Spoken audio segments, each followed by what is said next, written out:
ஒரு நிமிஷம் வதந்திகளை வந்து நம்பாதீங்க. ஒரு நிமிஷங்க ஐயா, ஒரு நிமிஷம் பேசுறதுக்கு வந்திருக்கோம். நாங்கள் நமது நலம் நமது விவசாய சங்கத்திலேருந்து வந்திருக்கோம் ஆச்சுங்களா. இப்போ நீங்கள் 3 நாள் வந்து அந்த பகுதியினுடைய பத்திரப்பதிவை நீங்கள் நிறுத்தி வச்சுருந்துருக்கீங்க. இல்லை, பதிவு வந்து நடந்துக்கிட்டு தான் இருக்கு. யாரோ தவறான தகவல் கொடுத்துருக்காங்க. ஒரு நிமிஷம் ஒன்று ரெண்டு வந்திருந்தாலும் பதிவாகி பாய்ஞ்சிருக்கோம் சார். நாங்கள் ஒரு 4 நாளைக்கு மூலம் கூட வந்து கேட்குறோம். நான் சொல்லியிருக்க மாட்டேன், நான் சொல்லலை, பதிவு மாட்டேன்னு சொல்ல யாருமே சொல்லலை. யாரோ தவறான நியூஸ் உங்களுக்கு கொடுத்துருக்காங்க. அதை வச்சு நீங்கள் வந்து இவ்வளோ தூரத்துக்கு உங்களுடைய வேலைகளை விட்டுட்டு வந்திருக்கேன். நல்லபடியாக ரெகுலராக இன்னைக்குள்ள பாஞ்சிருக்கேன், பார்த்துக்கோங்க.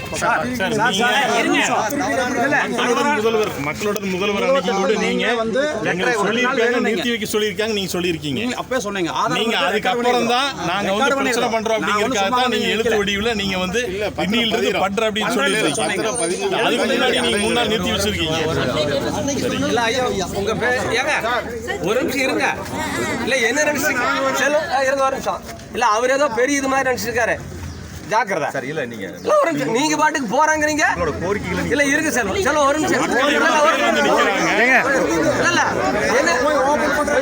இல்ல நீங்க சொன்னீங்கல்ல நின்னமில்ல, அவர் வந்து தலையாட்டிட்டு போறாரு.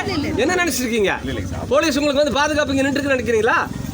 இல்லை இந்த போலீஸ் மாரி எதுவும் நடக்காதுன்னு நினச்சிருக்கீங்களா? நீங்கள் பாட்டுக்கு போகிறேன்னு தலையாட்டிட்டு போகிறீங்க. அப்போ எங்களெல்லாம் பார்த்தா உங்களுக்கு எப்படி தெரியுது? எப்படி தெரியுது? மாற்றி பேசிட்டு இருக்கீங்க. இல்லை இருங்க ஒரு நிமிஷங்க. பேசிட்டு இருக்கும்போது போகிறேங்கிறீங்க உள்ள, எங்கே போவீங்க உள்ள?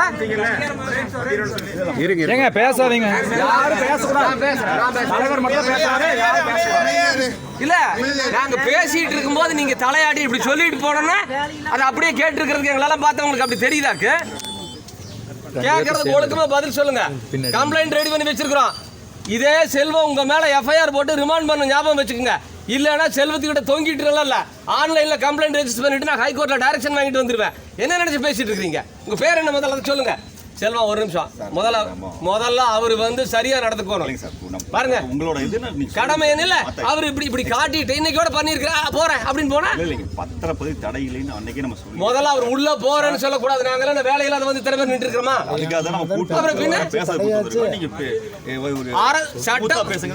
அல்லங்க அவர் ஸ்மூத்தா பேசியிருந்தா நாங்களும் ஸ்மூத்தா தான் பேசுவோம்.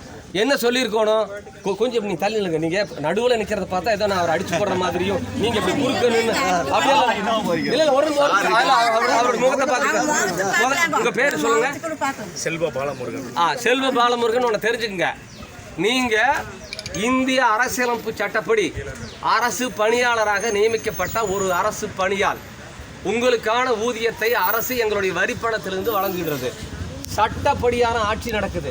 உங்களுடைய வேலை ஒவ்வொன்றும் சட்டப்படியாக இருக்கும். உங்கள் வேலை மட்டும் இல்லை, இவங்க வேலை உட்பட சட்டப்படி பண்ணலைன்னா என்ன ஆகுங்கிறது இவங்களுக்கு தெரியும். இப்போ தான் ஒன்று நாங்கள் பயிற்சி கொடுத்துருக்குறோம், புரியுதா? நீங்களும் அதை ஞாபகம் வச்சுக்கோங்க. நீங்கள் ஒன்றும் கடவுள் அல்ல, அல்லது நீங்கள் ஒன்றும் அரசர் அல்ல. நாங்கள் ஒன்றும் உங்ககிட்ட பிச்சை கேட்டு வந்த ஆளுங்க இல்லை, புரியுதா? நீங்கள் இந்த டாக்குமெண்ட் ரைட்டுக்கிட்ட பேசுகிற மாதிரியெல்லாம் பேசுனீங்கன்னா வேறு விதமாக போயிடும். அதை நீங்கள் ஞாபகம் வச்சுக்கோங்க. இப்போ போலீஸ் இருந்திருக்கிறது வந்து மாவட்ட நிர்வாகத்துக்காக. இன்னும் இவங்ககிட்ட கேள்வி கேட்டால் இவங்க பதில் சொல்ல வேண்டி இருக்குது. நான் பரவாயில்லன்னு விட்டு வச்சிருக்கிறேன், புரியுதா? நீங்கள் இது வந்து இப்படி ஆட்டிட்டு உள்ளே போய் உட்காந்துட்டு நீங்கள் மாமூல் வாழ்க்கையை தொடர்ந்துக்கலாம்லாம் நினைக்க வேண்டாம். எல்லாம் வச்சிருக்கிறோம். உங்களை ட்ராப் பண்ணுறதுக்கு எங்ககிட்ட 10 வழி இருக்குது, அது ஞாபகம் வச்சுக்கோங்க. நாங்கள் தான் ரெஜிஸ்டர் ஆஃபீஸ் வரணும். உங்களை ட்ராப் பண்ணுறதுக்கு இந்த வாரத்தில் பண்ணி போடுவேன், வேறு விவகாரத்தில். அது எங்களுக்கு தேவையில்லை. ஒழுக்கமாக அதுக்கு பதில் சொல்லி சரியாக பண்ணிட்டு போனீங்கன்னா பிரச்சனை முடியும். அதை ஞாபகம் வச்சுக்கோங்க. எதுக்காக நீங்கள் வந்து ரெஜிஸ்டர் பண்ண மாட்டேன்னு சொன்னீங்க?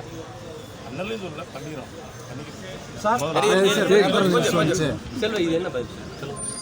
அவர் சொல்ற பதில் 3 நீங்களே இருந்தீங்க சார். உங்க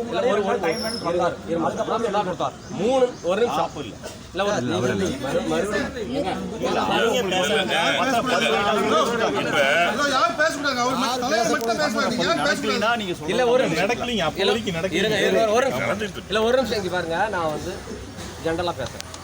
இவர் 3 நாள் பத்திரப்பதிவு நிறுத்தி வச்சது மட்டுமில்ல, அதை பூரா இந்த 3 மாவட்டத்துக்கு நடத்தி விட்டார். ஈரோடு, திருப்பூர், கோயம்புத்தூர் 3. அதை நிறுத்துங்கப்பா. யார் அது? விளைவு என்னன்னா, இப்போ கிரைய அந்த 3 நாள் நின்னது மட்டும் இல்லை, பணம் கொடுத்து டோக்கன் கொடுத்துருந்தவங்க கிரைய மணி திரும்பி போயிட்டாங்க. இப்போ என்ன சொல்கிறாங்கன்னா, இதில் பிரச்சனை இருக்குது. நாங்கள் 2 வருஷம் போராட்டம் நடத்தி அதெல்லாம் சொல்ல வேண்டாம். அது இங்கே லோக்கலில் இருந்த பிரகாஷுக்கு தெரியும். என்ன ஏன் பிரகாஷ் எப்படி போராட்டம் நடத்தினா யார் யார் வந்தாங்க நடத்தி நிலம் எடுக்கிறது இல்லைன்னு சொல்லி போட்டு பாராளுமன்ற உறுப்பினர் வந்து ஆர்டிஓவும் வந்து மக்கள் மத்தியில் குளியூர் கூட்டத்தில் நாங்கள் எடுக்க மாட்டோம், விவசாய நிலத்தை எடுக்க மாட்டோம், நாங்கள் உறுதி கொடுக்குறோம் அப்படின்னு சொல்லிட்டு மீதி இருக்கிற நிலத்துக்கு அந்த 900 ஏக்கருக்கு பேசிக்கலாம், டிட்கோ சேர்மனை வர சொல்லி பேசிக்கலாம். நாங்கள் அதெல்லாம் ஒரு முடிவு பண்ணியாச்சு. இயல்பு வாழ்க்கை திரும்பிட்டு இருக்குது. இந்த பிரச்சனைக்கு அப்புறம் அப்போ தான் ஒவ்வொன்றா வர்றாங்க. நீங்கள் அன்னூர்லேருந்து கோயம்புத்தூர் போகிற வழியில் 1/2 கிலோமீட்டர் தாண்டா ஏக்கரா 1 கோடி ரூபா, மெயின் ரோட்டில் வந்தால் 3 கோடி ரூபா 4 கோடி ரூபான்னு போகுது. அங்கே 40 லட்சம் கூட போகிறதில்ல. என்ன காரணம்னா இந்த இளவெல்லாம் தான் காரணம். இதிலிருந்து மீண்டும் இப்போ தான் ஓரளவுக்கு வந்துட்டு இருந்தோம். இவர் 3 நாள் பண்ண வேலை இப்போ மொத்தமாக வியாபாரம் எடுத்து போச்சு. இதுலேருந்து மீண்டும் எந்திரிச்சு நீ ஒருத்த வந்து பூமி வாங்க வருவானா இல்லையான்னு தெரியாது. சும்மா அப்படி சொல்லிட்டு நான் பண்ணிட்டு அப்படி போகிறதுக்கு நாங்கள்லாம் ஒன்று காதில் பூ வச்சுருக்கல, கடுப்புல இருக்கிறோம். இதனுடைய விளைவு இந்த மக்களுடைய பொருளாதாரம் மண்டையடி ஆகிப்போச்சு. இதனுடைய பின்விளைவு என்னன்னா வெறும் பொருளாதாரம் மட்டும் இல்லை, இவங்க வாழ்வியலையே பாதிக்கக்கூடிய அளவுக்கு ஆகிப்போச்சு. ஒரு பொண்ணு கொடுக்குற இடத்துல கட்டுற இடத்துல இவங்கெல்லாம் சிப்காட்டில் போகாம இந்த பூமியை நம்பி போய் என்ன பண்ணுறது, இங்கே பொண்ணு கொடுத்து என்ன பண்ணுறது, இங்கே பொண்ணு கட்டி என்ன பண்ணுறதுங்கிற அளவுக்கு இவங்க வாழ்க்கை பாதிக்கப்பட்டிருக்குது. இவ்வளவு பெரிய ஒரு அயோக்கியத்தனத்தை பண்ணி போட்டு ஒன்றுமே இல்லாத வந்தோன்னே இப்படி காட்டிட்டு அவர் போகிறேங்கிறாரு. நாங்கள் சாதாரணமாக எடுத்துகிட்டு போக முடியுமா? 324 பிஎன்எஸ் 324, பழைய ஐபிசி 425, 26, 27, 440 இந்த செக்ஷனில் அவர் மேலே நாங்கள் இப்போ கம்ப்ளைண்ட் கொடுக்குறோம். நீங்கள் எஃப்ஐஆர் போடணும். இந்த கூட்டம் அப்படியே அங்கே ஸ்டேஷனுக்கு வரும். அவர் போகட்டும்.